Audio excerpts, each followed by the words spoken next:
Welcome back to my channel and welcome to today's video. Today's video is going to be my mid-month wrap-up for January. So far this month I am having a really good reading month. I've read 14 books in total. I've read 2 5-stars and I haven't read any books that have been less than a 3-star read, which is pretty good going. I don't obviously give my full stats in my mid-month wrap-up video, but I just thought I'd mention that because I'm really happy with what I've read so far this month, and as I say, I am having a really good reading month. I have completed 2 of the books from my January TBR, so for those new to my channel, I've reintroduced TBRs in 2026. Historically I'm not very good at sticking to TBRs, so I've pulled out like prompts from my TBR jar and I only picked out 4, so I thought that that would be manageable to do, and as I say, so far at the halfway point I have read 2, which is pretty good going. So I'm going to dive straight into the books that I've read so far this month, and yeah, let me know what you have read so far this month, if you've got a favourite so far. And I'm not sure which, obviously my 2 5-stars are probably my favourites, but we'll get to those as we go along. So the first book I read was Cowboy Charm School by Margaret Brownlee. This is actually one of the books from my January TBR, so I thought I would start the year off strong by reading one of the books from my TBR, and this is book 1 in the Haywire Bride series, and I gave this one 4 stars. I did really enjoy this one. So in this one we are following Kate and Brett. It's their story, and at the beginning of the book Kate is due to be getting married to another person, Frank.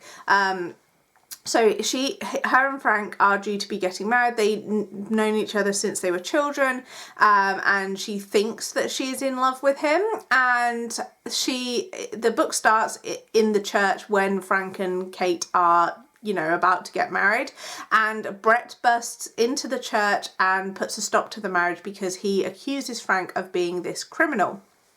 And it turns out that it is a case of mistaken identity, and he's got the wrong Frank. He's after someone who has the same name, and it's a case of mistaken identity. But Frank kind of reacts very badly to being accused of being a criminal, and he also doesn't like the way that Kate spoke to Brett because he thought that she was like overly familiar with him. Frank really suffers with a jealous streak throughout the whole book, and the wedding ends up getting called off. And throughout the book Frank is wanting to kind of reschedule the wedding, and Kate is very reluctant. She's kind of seen how Frank reacted on her wedding day and is kind of thinking, do I actually want to marry him?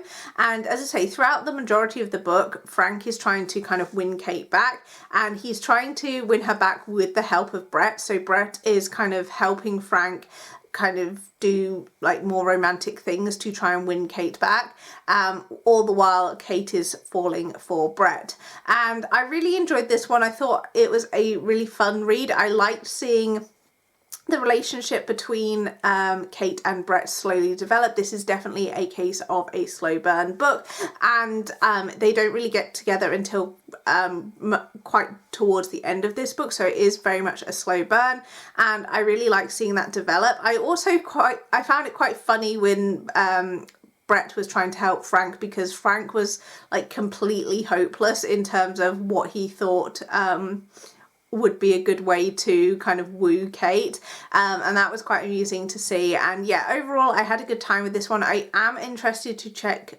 out more of this author's books. I know she has some on Kindle Unlimited, but in terms of this series, let me just see, when was this one published? This one was originally published in 2018, and I think there are 2 other books in this series, but they are quite difficult to get hold of here in the UK, so I'm going to be keeping an eye on eBay because it looks like they're not in print, so it's not like I can just order them, so I will have to get them secondhand, so I'll just kind of be keeping an eye out to see if they become available. But I am glad that I picked this one up, and I will be keeping hold of this copy. The idea with my TBR is that I read stuff off my shelf to decide whether I want to like keep it on my shelf or get rid of it, and I'm going to keep a hold of this one because I did have a good time with it. Then the next book I read was Daddy Issues by Kate Goldbeck. This one is a standalone romance. It's contemporary romance. It's actually a single dad romance, and I was actually really disappointed with this one. So I gave this one 3 stars, and I just was really disappointed because I love single dad romances and I was hoping to really enjoy this one. But sadly, I didn't like it as much as I was hoping to. So we are following, what was her name? It's Sam and Nick. So Sam is like in her late 20s, and during the pandemic, she kind of I think she lost her job during the pandemic, so she had to move back in with her mum, and her mum lives in a apartment complex. It's like a 1-bedroom apartment, and I think it's a 2-bedroom apartment, but the 2nd bedroom is kind of set up as her mum's office. So Sam moved back in with her mum, and it was always meant to be temporary, but it's now like a few years after the pandemic and she is still there, and her life very much feels very temporary in her mum's place because, as I say, she's in the room that she's in is her mum's office, and it still has all of her mum's stuff in, and a lot of her stuff is like in boxes, and she's sleeping on a kind of like pull-out bed, like not even like a proper bed. So she's very much like in this kind of temporary life, almost like a bit stuck in limbo, because she's kind of doing this job as a like waitress at this bar, which isn't what she wants to be doing at all, but she kind of feels a bit stuck, and I did kind of relate to that aspect of her character. And then Nick moves in next door to her mother's apartment, and he has his young daughter. I think she was like 12, and they end up having a relationship. And the things that bothered me about this book is, firstly, Sam's character. She is, as I say, in her mid to late 20s, but she read a lot younger. She felt she read a bit like a teenage girl at times, and I didn't really love that. And I guess I don't know if that was maybe like a deliberate choice in terms of to show that she'd kind of her life had been put on hold because of the pandemic, so therefore that's why she was reading a bit younger. I don't know if that was deliberate, but I found it a little bit annoying, particularly with the way that she ended up interacting with Nick and his daughter. Some of the interactions that she had with Nick's daughter were came across very juvenile, and I didn't really love that. And then I didn't love Nick. Like, one of the things that I love about a single dad romance is seeing the kind of father and child relationship, and also then seeing the relationship develop between the new partner. And I didn't really love, as I say, I didn't really love Nick as a character. I'm not saying like he was a bad father or anything, but I didn't necessarily get that kind of feeling that I want from a single dad romance when I read those kind of interactions with the daughter. It just, I don't know, it just didn't quite work for me. And then even when they got together, obviously there is an age gap between Nick and Sam, and I feel at times it did, because as I say, she at times read like a teenage girl, it did kind of feel at times like not quite like it, I didn't really feel like they had any chemistry, really. I felt that they really mainly got together because of like convenience, because they were living next to each other, rather than I felt any strong chemistry for them. So I was disappointed with this one, and I am debating whether to keep hold of this book or not. Typically anything 3 stars or less I don't keep on my shelf, but this is a special edition from Afterlight that I got, and I've also only like just got this, so I'm going to keep hold of it for now, but it might end up leaving my collection at some point. But yeah, I was disappointed by this one, unfortunately. Then I read The Best Christmas Quiet Ever, which I gave 3 stars to. This was by Elizabeth Hirib. This featured in one of my reading vlogs, and was like one of my last Christmas books that I read. This one was okay. This one was a second chance romance between, I can't remember what their names were, but between these two characters, our female main character's grandma moves into this retirement home, and the activities coordinator at the retirement home is someone that they obviously previously had a summer fling, and she ends up becoming like involved with the music side of things in the retirement home, and the home ends up entering into this singing competition. And yeah, it was just okay. I did feel that this was more like women's fiction rather than romance, and the aspect of the kind of choir took over. So this was just okay for me, but again, nothing super special or memorable. Then I read Forging Silver into Stars by Brigid Kemmerer, and this is book 1 in the Forging Silver into Stars series, and I really liked this one. In this one we are following, there's kind of like 4 main characters, and this is a spin-off series to the author's other series, the Curse So Dark and Lovely series. Some of the characters that are in that series are in this series as well, but you don't necessarily have to have read that series, because I had read that series years ago and I didn't actually realise that they were connected until I started reading this one and kind of like looked at some reviews and saw obviously the comments.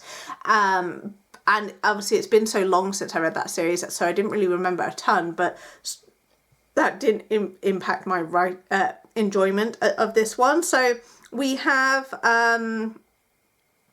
Tycho, who is like the right-hand man to the king, who is Grey, who, as I say, features in that other series. And he kind of comes to this small village, and there is Jax and I can't remember what her name was. But anyway, there's Jax, and then he has a friend in the village, and they end up taking in these secret messages, which they don't know this at first, but it's like basically plotting against the royal family. And Tycho and Jax end up having a relationship, and the other character whose name I can't remember, she ends up having a relationship with one of the kind of people that are plotting against the royal family, or seems to be plotting against the royal family. And I really enjoyed this one. I liked that there was a few different romances going on in here. There is obviously it's a fantasy series, so there is magic in this world and political unrest as well. The thing that I would say is I did feel like I like the romance element of things, but the fantasy kind of world building aspect could, I feel, definitely have been developed upon. And I don't know if it's because, as I say, I did read the other series like years and years ago, but I don't really remember a ton about it. So I don't know if like maybe I should have reread those before reading these. I'm not sure if that would have given me some of the kind of more world building things I was looking for. But overall, I really enjoyed this one, and I'm definitely going to be picking up book 2 at some point. Then I read A Serial Killer's Guide to Marriage by Asia McKay. This one featured in, the next few books featured in my reading vlog, or one of my reading blogs. I gave this one 3.5 stars. This is a mystery thriller following these 2 characters who are both serial killers, and they end up meeting whilst, what was her name? Hazel, I think. Her name was Hazel and his was Fox. Whilst Hazel is in the middle of killing someone in Paris, they kind of meet, and they quickly kind of fall for one another, and they kind of go on this killing spree together, and they're kind of, whilst they do go around killing people, they go around killing predominantly men that have done like bad things, because they think that they're doing like a, you know, service to society type thing by getting rid of these bad people. And then Hazel finds out that she is pregnant, so Fox decides that they can't live this life anymore and they've got to settle down, and we meet them in present day, where they're very much living the like suburban lifestyle. He's got they've got a lot of money, and he works this job to support the family, and she's a stay-at-home mum, and she goes and goes to like the mum and children groups, and they both are definitely struggling with the fact that they are not living the life that they used to, and they kind of deal with that in different ways. I won't obviously spoil too much about what happens in this one, because obviously I think it is best going in, not as, you know, not knowing as much. What I will say for this one, as I say, I gave it 3.5 stars. Like, I thought it was good, but I was a little bit disappointed by the ending of this one. I felt that the beginning of the book was very strong. It opens quite... the opening of this book is very strong, and it's the two characters kind of facing off against one another. It looks like they're, you know, talking about killing one another, and it's like this big standoff at the beginning of the book, and then we kind of go back and kind of see how they got to that point. And so I was kept waiting and expecting it to kind of be this big dramatic ending, and whilst there were some dramatic things that happened, I just couldn't help but feel a little bit disappointed by it. So overall, a 3.5 star read. There is going to be a sequel to this book following the same characters, and I am interested to check that out when it becomes available. I think it's coming out later this year, so I will be checking that out once it's released.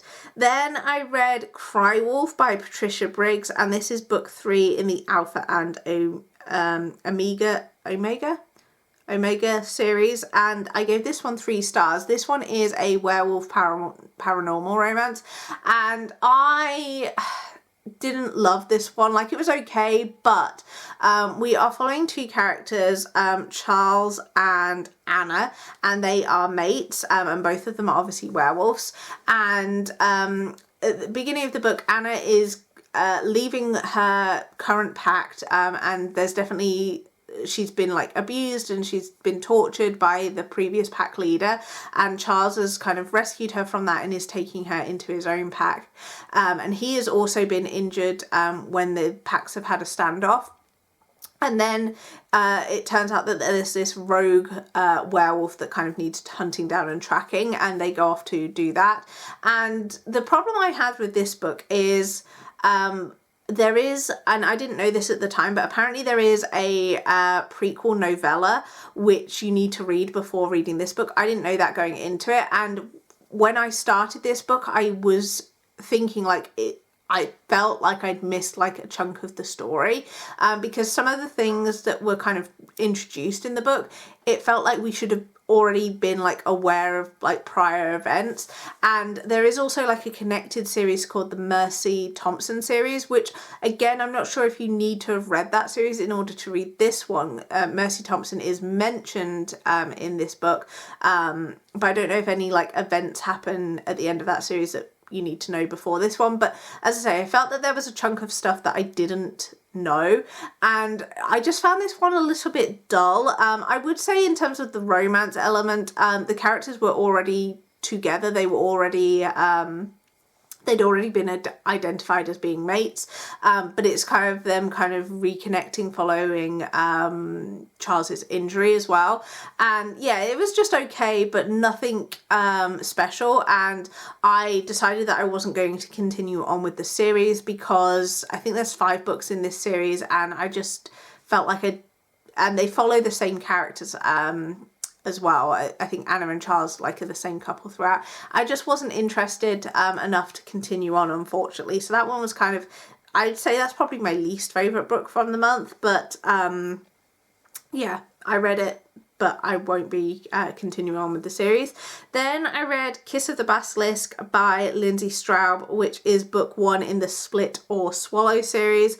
And I gave this one 4 stars. I enjoyed this one, and I think with this one you probably are best going into it knowing not too much. But the basic premise is that in this world they are having a competition for the prince to find his wife, and the way that the competition is set up is that the women competing, and I think there's like a group of like 10 of them maybe, and they go to see, before the competition kind of starts, they go to the basilisks, which are obviously like snake-like creatures that also have human forms, and they go to the basilisks to basically learn about sex and learn how to please the prince, basically. And we follow Tem, and at the beginning of the book, Tem has like no experience. She doesn't really know anything about sex or anything like that, and she goes off to the basilisk, and she ends up getting paired with Caspin. and right from the off-go there's like this connection between them, and they end up obviously falling for one another, which is obviously a conflict because she is supposed to be like training to be a good match for the prince, but whilst the competition is going on, she is also obviously interacting with the prince, and she is also falling for the prince as well, and there's again a lot of political unrest in the basilisk world, and there's a lot of drama that ensues. I don't want to say too much more because I think, as I say, it's best not going into this knowing not too much. This one is very spicy, like right from the off-go, so if that is something that you don't like, I would skip over this one because, as I say, it's very heavy on the spice, and I do think at times like that kind of took over a little bit from the actual plot, but overall I had a good time with it. I do want to continue on with the second book, which is available on Kindle Unlimited. I read the first book from the library, but they don't have the second book in the library yet, so I'm going to pick that up from Kindle Unlimited at some point. Then I reread Frankenstein by Mary Shelley, and I gave this one 3.5 stars. I gave that 3.5 stars originally. So I decided to reread Frankenstein because I went to see at the beginning of the month, or it might have been at the end of December actually, end of December, beginning of January, I went to see the film production of Frankenstein that's just been recently released on Netflix. They screened it in cinema as well, and I went to see it, and I had wanted to reread it before I went to see the film, but I was kind of, didn't quite get finished in time, so I was kind of half reading it when I went to see the film. I was like maybe like halfway through.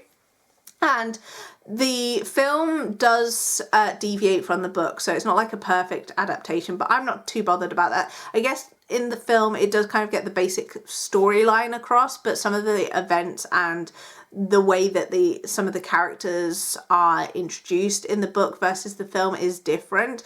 But for those who don't know, basically this story is about Victor Frankenstein, who creates this monster basically, which is, and he does it because he's like really interested in science, and he like creates this monster using like a mismatch of like body parts, and it is them telling their story, and it's told into kind of like a few different parts. So Victor is telling his story about how like he created the monster, and then like how that kind of like ruined his life, and then the monster that Frankenstein created tells his story and how he was like brought into this world and didn't really know anything and had to like learn everything.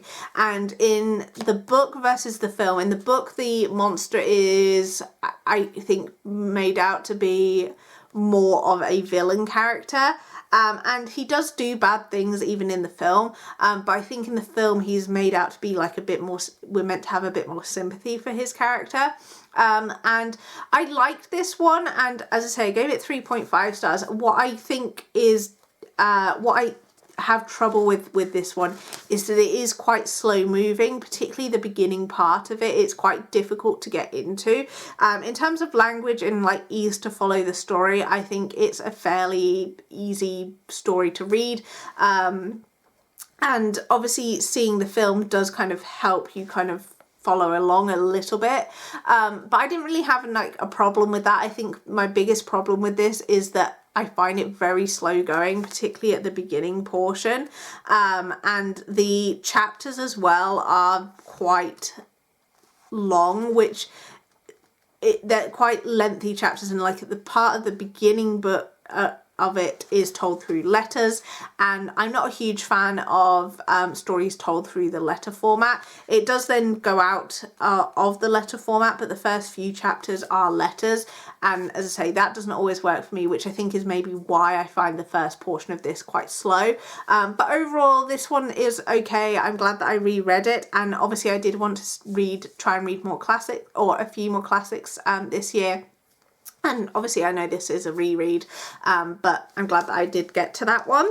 Then I read Story of My Life by Lucy Score, and this is book 1 in the Story Lake series.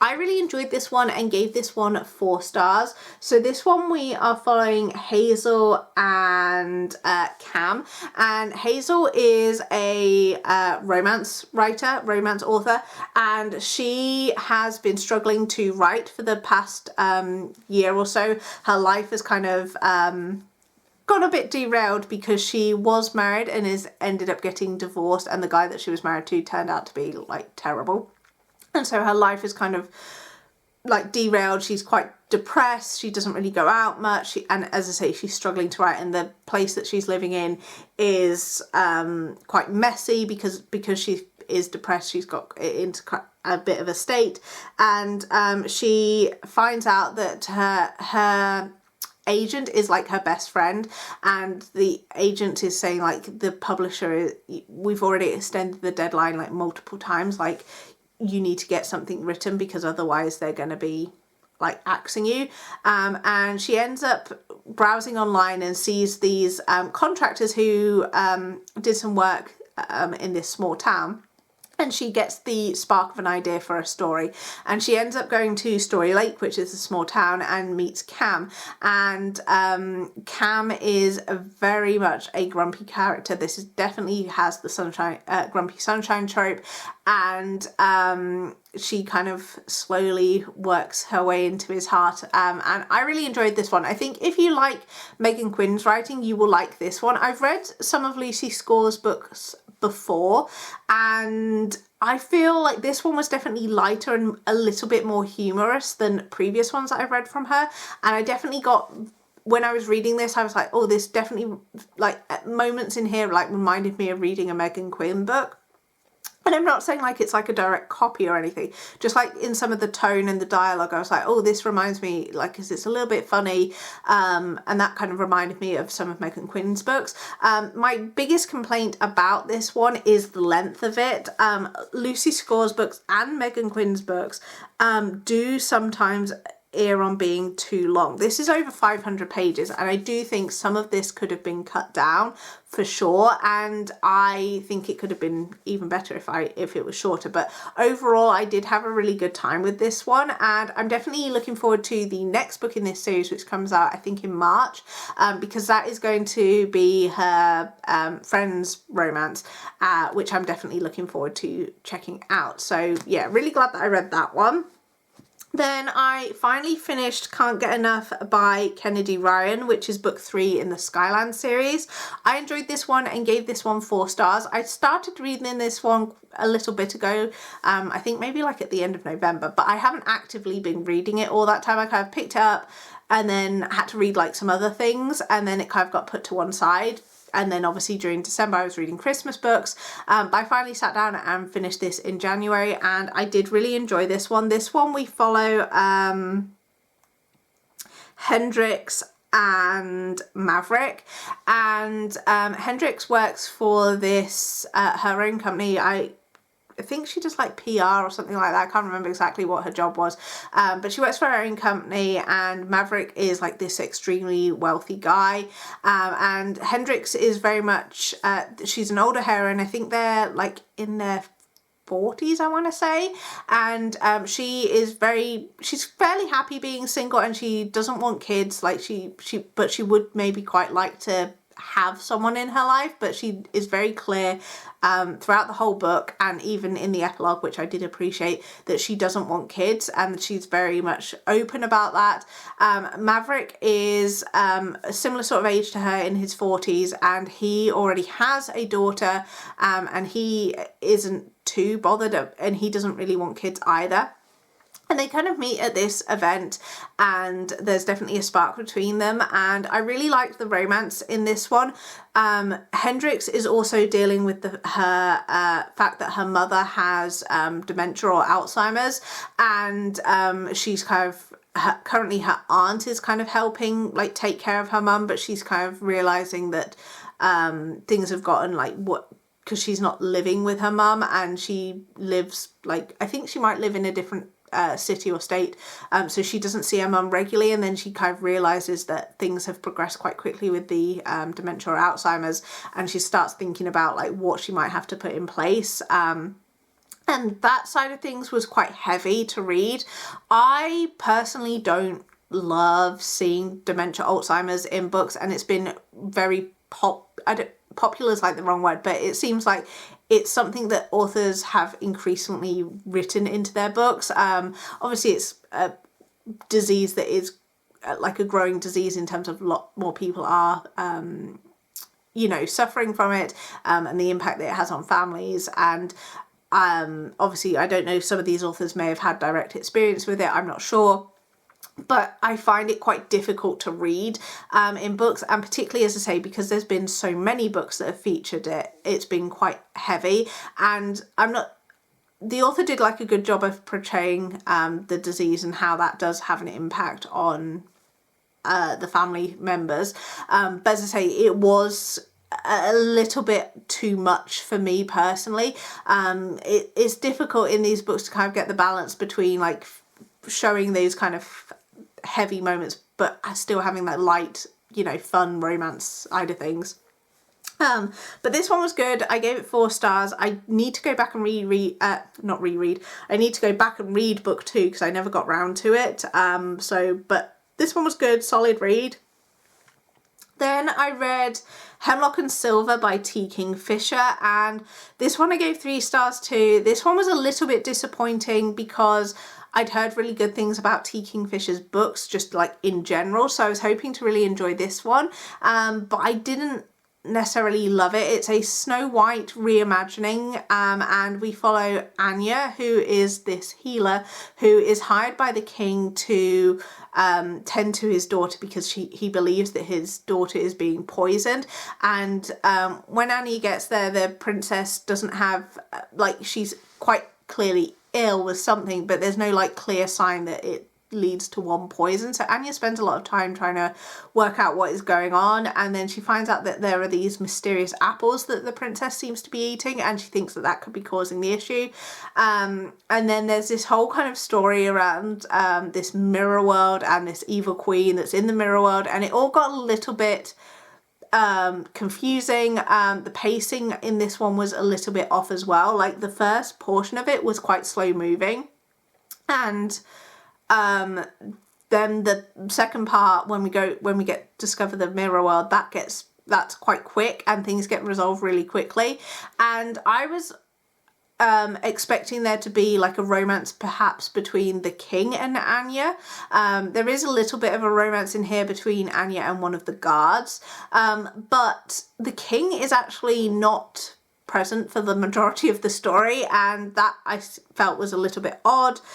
So overall this was 3 stars. I do still want to try more from T. Kingfisher because, as I say, I've heard good things, so I'm not going to completely write their books off, but this one was a little bit disappointing. Then I read Rewind It Back by Liz Tomfordy. This one is book 5 in the Windy City series. Now, I've not read any of the other books in this series, but I was reading this one for because it was on the Goodreads Choice Awards nominations, and I wanted to read all of those. And I really enjoyed this one, and I definitely want to go back and read, obviously, the rest of the books in this series. But in this one, we are following Hallie and Rio, and from what I understand, Rio's book has kind of been built up and teased from the beginning, and everyone really wanted Rio's book. I obviously didn't have that strong attachment to the characters because I hadn't read the series before, but I instantly fell in love with these characters, and the also side characters that is in here. This is a sports romance series, and Rio is a hockey player, and obviously the other hockey players on his team also have books. There are obviously the other books in the series, I believe, and this is a second chance romance. So Hallie and Rio had a relationship. They met when they were children, and they initially were friends, so it's childhood friends to lovers, and then it developed into a romance when they were teenagers, and then things happened when they were, I think she was 19, and things happened which I won't obviously spoil her, but there were some heavy things that happened, and it obviously tore their relationship apart, and they haven't seen each other for 6 years. And Hallie is working as a intern for this interior design company, and she also has a second job because she's struggling financially for reasons that become apparent as you read the book. And she decorated or helped with the interior design for Rio's like next door neighbor, and she recommends the design firm to him, and he doesn't realize that it's Hallie. And he hires her to work on his house, and then it's obviously them rekindling their relationship. And I just really liked these characters. I really liked the chemistry between them. I thought the reasons that they had broken up were like valid reasons, because sometimes with these second chance romance, sometimes you think like if they'd just spoken, and again even in this one, even if they'd just spoken about things and kind of cleared the air at the time, like things could have worked out. But I felt like the reason that they had broken up was valid, and I just really liked seeing these characters come back together. And yeah, I had a really good time with this. And as I say, they also have this kind of obviously friendship and almost like a found family with the other teammates, so I'm really looking forward to going back and reading the other books in the series as well. But I would definitely recommend this if you're looking for a sports romance with that kind of team aspect and really good friendship, and obviously the romance is top notch in here as well. This one was definitely a really good read and one that I would recommend. Then I read The Invisible Life of Addie LaRue by V.E. Schwab, and this was my other 5-star for the month. This one was so good. This one we follow Addie, and it starts out in like 17 something, and she is it's obviously a different time, and she's been brought up to be obviously a wife and mother, and her parents have but she doesn't want to get married. She doesn't want that life, and she's always been praying to the gods that she won't get married, and for the most part that has worked until her parents decide that she is going to be married off. And she makes the mistake of praying to the gods at night when it's dark, and this evil god comes and grants her wish, but there's obviously a consequence that comes along with that wish, and she obviously wishes not to have that life, and he grants the wish, but she ends up being able to live forever, but no one will remember her. So when she meets people, as soon as they like turn their back, or it becomes like the next day, they completely forget who she is. And the story spans over 300 years, so we get to see her in different time periods, kind of coming to grips with the fact that she is not remembered and how she kind of adapts to that life, and obviously the loneliness that comes with that. And then we fast forward to present day, or well, it's 2014, which is obviously the present day of the book, and she meets Henry, and Henry can remember who she is, and we obviously figure out why that is, because we discover that Henry has also made a deal with this god, and obviously I won't spoil what his deal was. But we get to see them spending time together. I will say that this book is not a romance, so if you're looking for a happy ending, this one's not for you. This one is definitely a more emotional read. It doesn't go the way that you are hoping it will go, but I had such a good time with this. This one is over 500 pages as well, but I got through this one so quickly because I just wanted to keep reading it, and I had a great time with it. I really want to read more from V. Schwab. After reading this one and Bury Our Bones in the Midnight Soil, I definitely want to check out more of her writing, because as I say, I've loved what I've read so far. And then the last book that I've read so far is the other one on my TBR, and that is Chain of Gold by Cassandra Clare. This is book 1 in the Last Hours trilogy, and this is obviously part of the Shadowhunter world. And I really enjoyed this one. This one is a reread for me. I read this back in 2020, but I never continued on with the series, so I knew that I wanted to reread this before continuing on with the series. And this one we are following, it's So in the kind of Shadowhunter world, Cassandra Clare has quite this expansive world with lots of different series in there, but this one takes place after the event of the Infernal Devices. I can't remember how many years it is after, but we are following Tessa and Will's children. And obviously it's the Shadowhunter world, and they get up to, you know, killing demons, protecting the world from demons. And there is this kind of demon, almost like plague taking place, where Shadowhunters are getting killed and they're trying to work out what's going on. I don't obviously want to spoil too much, but I really liked being back in this world. I think one thing that Cassandra Clare does really well is, as I say, I read this in 2020, and I haven't read any Shadowhunter books since 2020, but she does a really good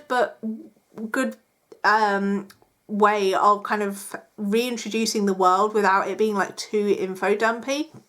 But even if you hadn't read like the previous books in this series, because obviously she has a suggested reading order, and I would definitely recommend reading the Infernal Devices series before reading this series, but she does a good way of kind of creating this story and easing you into this world. So even if you haven't read those, you can still get into this book and understand the characters. At times, I will say that it does get a little bit confusing, because obviously quite a lot of the characters are related, and there's like people that are cousins and things like that, and it can get a little bit confusing even to someone who has read the previous books. But I have a really good time with Cassandra Clare's writing, and she's definitely an author that I have... when I was reading this, I did definitely get like a feeling of nostalgia, because I read like the Mortal Instruments and the Infernal Devices. I read those probably like about 10 years ago.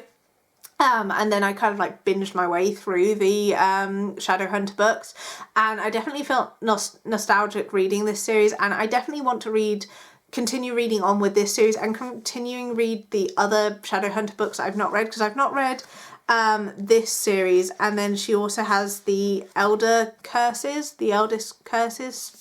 duet. I think that's just a duet.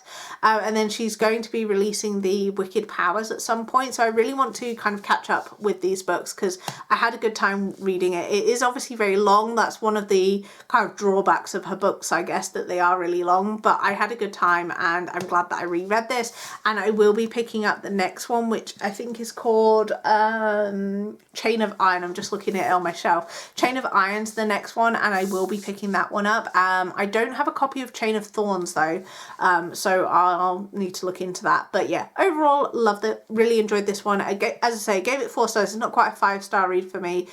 Some of the other books that she's written I've enjoyed more, but this one was a solid start to a new series in this world, and obviously we get new characters. So they are all of the books that I read in the first half of January. I hope you guys enjoyed this video, and I hope you will join me at the end of the month when I obviously upload my monthly reading stats, and obviously the books that I read in the second half of January. I hope my second half of January will just be as good as the first half, and obviously I've got my TBR books that I hopefully, fingers crossed, will have finished by the end of the month. Let me know what your favourite book is so far of January, and I'll see you in my next video.